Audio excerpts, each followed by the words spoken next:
What if the most powerful man in America had a secret so big that if anyone found out, his entire world would collapse overnight? This man ran the FBI for 48 years. He had files on presidents, on kings, on celebrities. He could destroy anyone he wanted with one phone call. But the whole time, he was hiding something about himself that he was terrified the world would find out.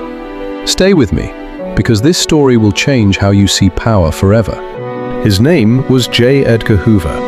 And if you grew up in America between the 1920s and 1970s, this man had power over your life, whether you knew it or not.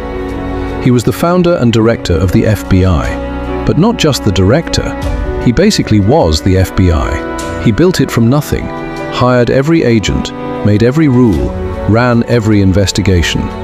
8 different American presidents sat in the White House while Hoover ran the FBI. 8 presidents, and every single one of them was scared of him. Why? Because Hoover had files on all of them. Dirty secrets, private conversations, affairs, lies.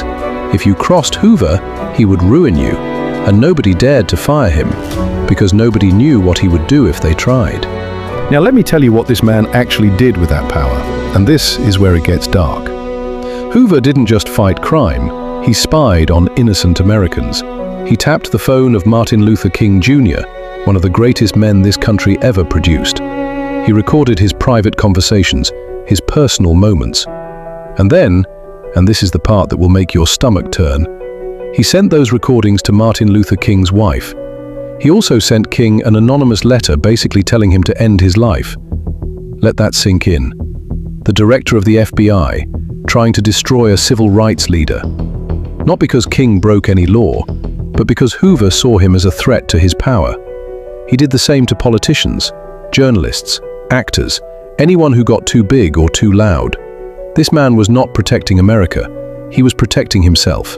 But here is the part nobody talked about while he was alive.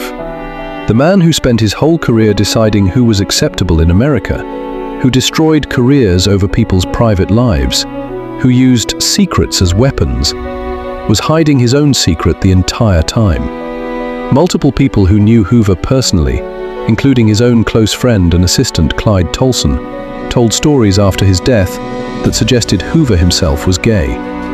In an era when being gay in America could get you fired, arrested, destroyed, the same man who used people's private lives to control them was living a private life he was terrified anyone would see. Think about